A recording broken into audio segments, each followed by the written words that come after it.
Hi, I'm Mary. I'm Vincent. And I'm Phyllis. And you're watching Word of Mouth. Do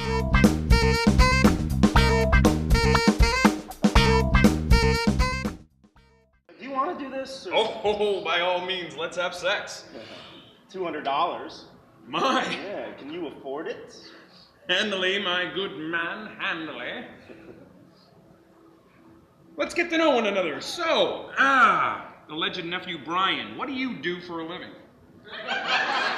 Little Dog Laughed is about a closeted actor who falls in love with his hustler that he hires.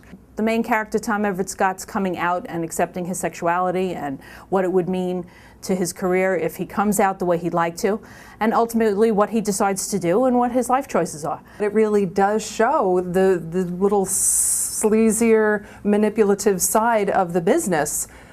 So it really did portray it in, I thought, a very truthful light. Julie White plays Diane, and she is a talent agent. A really typical Hollywood Viper agent, you know, who's kind of just going after, you know, her dream. I work, in the film business, and I thought her character was right on. She is the ringleader of the whole show. If it was a one-woman show, the Julie White show, I would have loved it.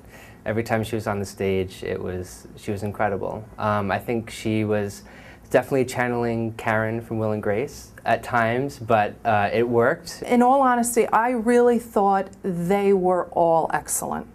Really superb acting.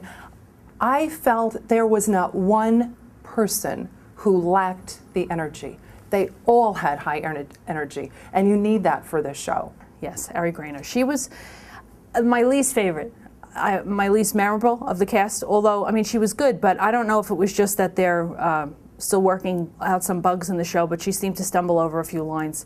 And I found it hard to follow her when she was stumbling for her to recover and get back in. It didn't ruin the scene, and it didn't, ruin the idea of what she was getting across for me, but it took me away from what she, the flow of where she was when it happened. Johnny Galecki, fine actor. We all know Johnny from Roseanne, so it was nice seeing him on the stage. His character is the young stud. He does really fall in love with Mitchell, so it's a love story. There's nudity. Note.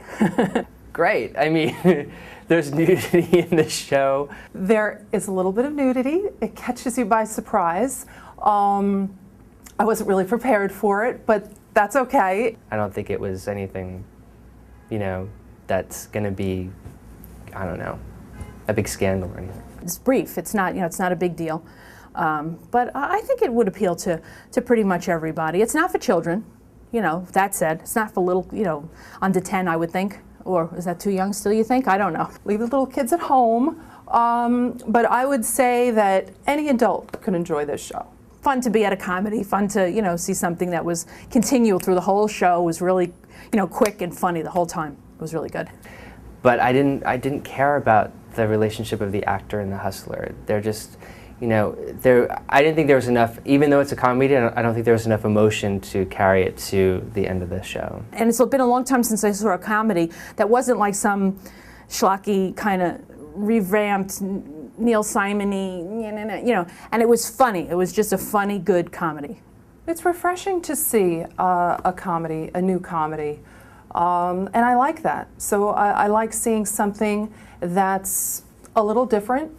And I think more people should think outside the box a little and try something that they normally wouldn't go see. My client, a rising young movie star who suffers from a slight recurring case of homosexuality,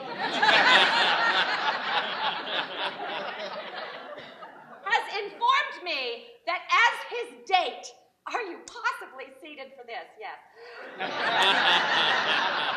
As his date to this evening's ceremony, he would like to bring his mother so that no one will know that he is gay.